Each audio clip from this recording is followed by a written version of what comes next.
Je suis donc Nicolas Vanier, dans ce film réalisateur. Alors le réalisateur, comment dire, c'est un petit peu celui qui met en musique l'histoire avec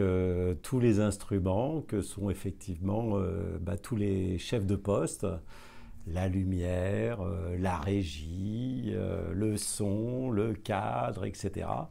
Et donc voilà l'idée, à partir d'un scénario qui se trouve être quelque chose que j'ai écrit à partir d'un roman que j'ai lui-même écrit, et donc séquence, voilà, par séquence, d'essayer d'imaginer comment mettre en scène, c'est pour ça qu'on dit aussi metteur en scène, c'est comment on met en scène une séquence, mettre en scène une séquence, c'est-à-dire où est-ce qu'on va mettre les comédiens, quels déplacements ils vont effectuer, dans quel cadre, avec quel dynamisme, avec quel jeu, voilà, c'est un petit peu ça.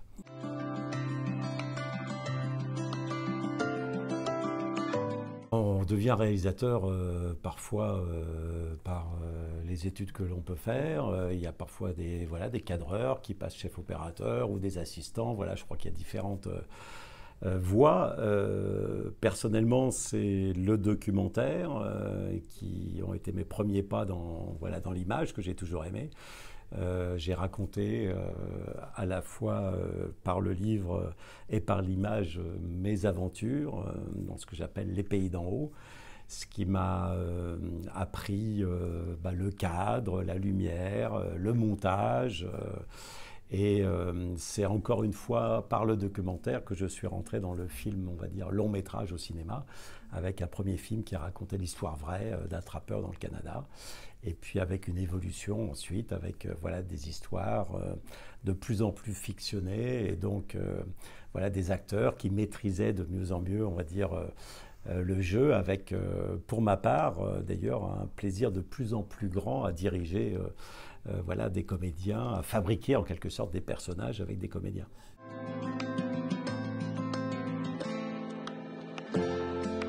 J'ai beaucoup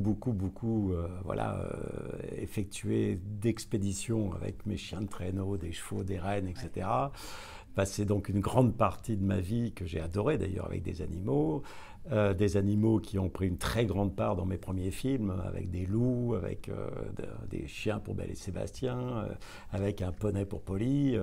Et donc voilà, on ne va pas dire que j'ai fait le tour de la question, mais c'est vrai que parallèlement, j'ai appris à aimer et à apprécier de plus en plus justement la fabrication, on va dire, de personnages avec des acteurs, d'autant plus que j'ai eu la chance de travailler avec des acteurs absolument extraordinaires.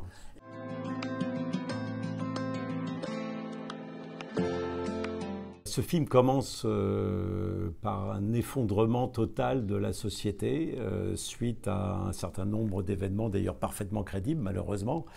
Un début d'histoire que j'ai écrit parce que bien évidemment j'ai envie que ça n'arrive pas, mais que je pense qu'on y va tout droit si on continue. Parce qu'on ne peut pas continuer à consommer en 8 mois ce que la Terre produit en 12, parce que les scientifiques nous disent qu'au-delà de 2 ou 3 degrés de réchauffement à l'échelle de la planète, on va vers un emballement climatique catastrophique. Et donc voilà, s'il y a un message, c'est qu'on peut en arriver là où est le film au début, et qu'il faut essayer de rééquilibrer un petit peu mieux les choses entre les hommes et cette magnifique petite planète. Et c'est ce que raconte le film, légèrement et avec beaucoup de comédie dans cette seconde partie.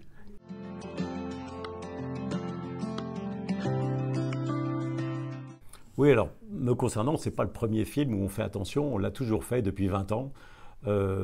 Très naturellement, sans même se poser de questions, parce que j'étais entouré, que ce soit les acteurs, que ce soit les personnes qui m'accompagnaient, de personnes qui étaient de toute façon extrêmement respectueuses, attentionnées vis-à-vis de cette nature qu'on filmait, dans laquelle on vivait, qu'on aimait. Et donc c'est très naturellement que de film en film, on a progressé, on s'est nourri aussi de nos erreurs, ou parallèlement à ça, il y a aussi une évolution des techniques qui font qu'effectivement, aujourd'hui, pour la première fois sur ce film, on a réussi à pratiquement se passer totalement d'énergie fossile, ce qui n'était pas possible il y a encore 10 ans, parce que c'est vrai qu'il y a à la fois une évolution des mentalités qui permet non pas de l'imposer, mais à ce que tout le monde ait envie de participer à cet effort qui devient collectif, et parallèlement à ça, une évolution technique qui nous permet d'aller plus loin. Et donc on arrive effectivement à un moment où je pense que les films peuvent et surtout doivent aller dans cette direction.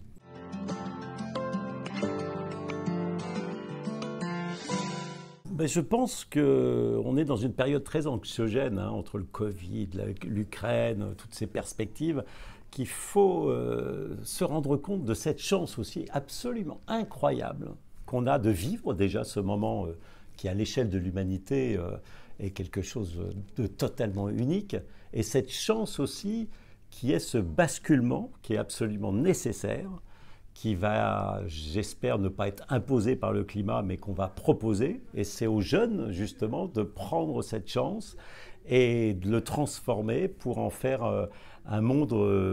différent, définitivement. Mais encore une fois, avoir et aller vers une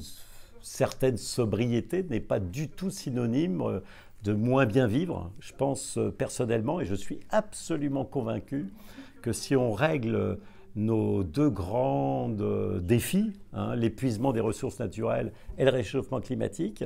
on ira vers un monde où on vivra mieux plutôt qu'un monde où on vivra moins bien. Ça, j'en suis convaincu.